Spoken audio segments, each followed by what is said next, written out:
હવે આવે છે જયેશભાઈ શાહ. આ બહુ વિશિષ્ટ એટલા માટે પસંદ કર્યા છે કે આ તો બધા આઈએસ ને બધા છે એટલે વાંચે નોર્મલ છે. આ તો પેટ્રોલ પંપ ચલાવે છે અને શેર બજારના માસ્ટર છે.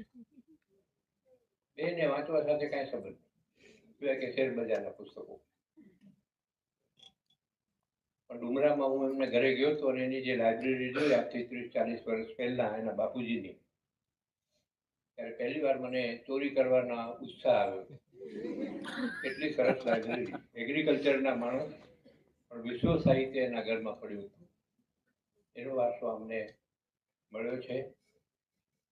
એમને પણ આપણે 15-20 મિનિટ આપીએ છીએ. મારે ઘડિયાળ ન બતાવવું પડે, નહીં તો તમે સાંજે બધા ઘરે જશો ને હું સીધો નરકમાં જવાનો છું. એટલે જયેશભાઈને વિનંતી કરું કે ઘડિયાળ ન બતાવવું પડે.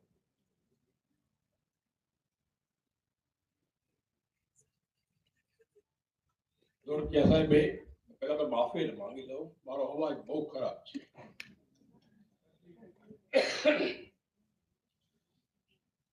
15-20 મિનિટ કહી છે, પણ I will take only 15 minute. 15 મિનિટમાં હું મારો આ ટોપિક ખતમ કરીશ, કારણ કે મને હું તો પોઈન્ટ ટુ પોઈન્ટ વાત કરીશ તમારી સાથે. હવે એક આપણે થોડીક વાતાવરણ થોડો હળવો પણ કરીએ. આપણે એક ગંગા કિનારે એક પંડિત બોટમાં જતા હતા. બોટ વાળા નાવિકને પંડિતે પૂછ્યું કે ભાઈ તે વેદ વાંચે છે? ના સાહેબ, નથી વાંચ્યા. કે આ ગીતા વાંચી છે? નથી વાંચી. કે રામાયણ વાંચી છે? કે નથી વાંચી. નાવિકે એમને પૂછ્યું કે ભાઈ તમને તરતા આવડે છે?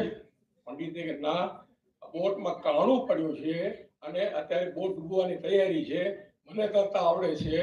એટલે રીડિંગ અને પ્રેક્ટિકાલિટી આ બંને વચ્ચે આવેલી છે. માત્ર રીડિંગ અને તમે પ્રેક્ટિકલ નહીં થાવ તો તમે ઘણા પાછળ પડશો તમે. હવે એક વસ્તુ છે કે 11 મે 868 એડી 86 એડી માં ચાઇનામાં પહેલી પ્રિન્ટિંગ થઈ.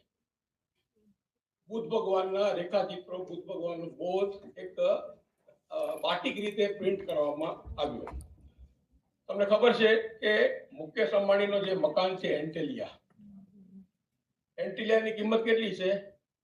5-6 હજાર કરોડ, 8 હજાર, 10 હજાર કરોડ. પણ એનાથી મોંઘી એક બુક છે. બુકનું નામ છે કોડક લેક્ટર. કોની છે? મહાન પેન્ટર લિયોનાર્ડો વિન્ચીની એક સાયન્સને લગતા એના ગ્રાફિક્સ છે, એની બુક છે. અને એ બુક કોની પાસે છે? અત્યારે બિલ ગેટ્સ પાસે છે. એની કિંમત છે $50 મિલિયન. તમે વિચાર કરો કે અત્યારે એની $50 મિલિયન છે, 50 વર્ષ 100 વર્ષ પછી એની કિંમત ક્યાં જશે? અચ્છા, મારો સબ્જેક્ટ છે books, reading, social media, destruction. હવે તમે બધા વાંચીને આવ્યા છો, સાંભળ્યું મેં કે you are reading Gujarati, you are reading Hindi, you are reading English also. ઘણી બધી ઇંગ્લિશ બુક્સ તમે વાંચો છો તમે. એટલે આ બાબતે હવે તમે ઘણા બધા એડવાન્સ થતા જાવ છો. હું તમારી લેવલમાં હું તો અત્યારે અભણ લેખાઉં, કારણ કે હું 1980 નો ગુજરાતી સ્ટાન્ડર્ડનો બીકોમ થયેલો સ્ટુડન્ટ છું. હવે તમે વિધાઉટ સોશિયલ મીડિયા ઇન્ટરપ્શન તમે કેટલા ટાઈમમાં વાંચો છો? તમે 15 મિનિટ, 20 મિનિટ સ્ક્રોલિંગ કરો છો, તમે મોબાઈલ સ્ક્રોલિંગ કરો છો, કાંઈક જોવો છો?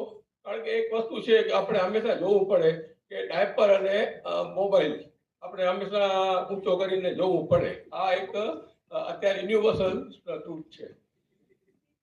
પછી આજે આફ્ટર પેન્ડેમિક કોરોના પછી જે રીડિંગ હતો, વર્લ્ડનો રીડિંગ 25 થી 26% હતો. અત્યારે રીડિંગ થઈ ગયો છે 10 થી 15% યુવાનોમાં.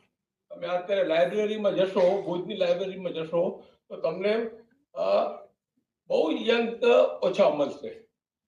મારી રોટરી લાઇબ્રેરી છે, એમાંથી કેટલાક પુસ્તકો તો આજે નીકળ્યા પણ નથી કબાટમાંથી બહાર. એટલે આને મેમ્બરશિપ દિવસે દિવસે ડાઉન થતી જાય છે. લાઇબ્રેરીના જે રેક્સ છે એના પર ધૂળ જામતી જાય છે. વર્લ્ડમાં આજે પબ્લિકેશન હાઉસ કોલિન્સ છે, રૂપા છે, બીજા છે, આપણે પબ્લિકેશન હાઉસ પોતાની બ્રાન્ચો બંધ કરતી જાય છે.